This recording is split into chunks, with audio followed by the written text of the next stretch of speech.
In 1998, Ab Giekerthuis and Advent Kippenberg from the University of Nijmegen in Holland arranged participants to jot down descriptions of a typical football hooligan or a typical professor.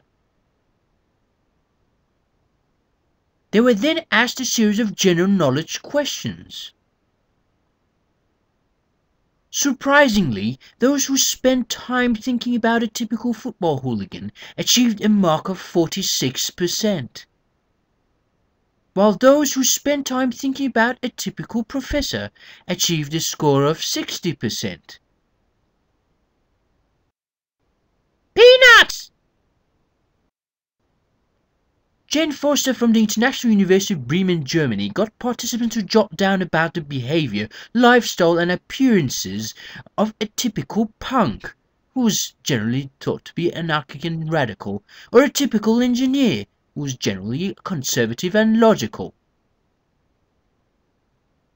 The participants were then given a standard test of creativity. The results show that those who spent just a few seconds thinking about the punk scored high in their creativity. Those who had spent time thinking about the typical engineer were scored lower in their creativity.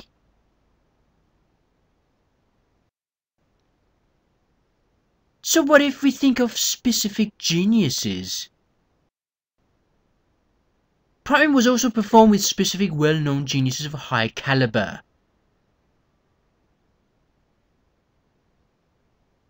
Most results show that participants scored lower with this form of priming, as they begin to compare themselves with such geniuses and may feel incompetent in comparison to genius. Hence, priming effect seems to work particularly well with generic stereotypes, such as engineers, punks and professors. Visual priming may also be effective for increasing creativity. In 2005, Forster produced a new type of creativity priming experiment where participants were asked to think of as many uses for a brick as possible being seated in front of one of two similar art pieces, with one having just a small but radical difference to the other. It was observed that this very simple difference had an extraordinary effect on the creativity of the participants. Even though the participants didn't consciously notice the picture, those seated close to the creative artwork produced significantly more uses for the bricks than those who were seated next to the more conservative artwork.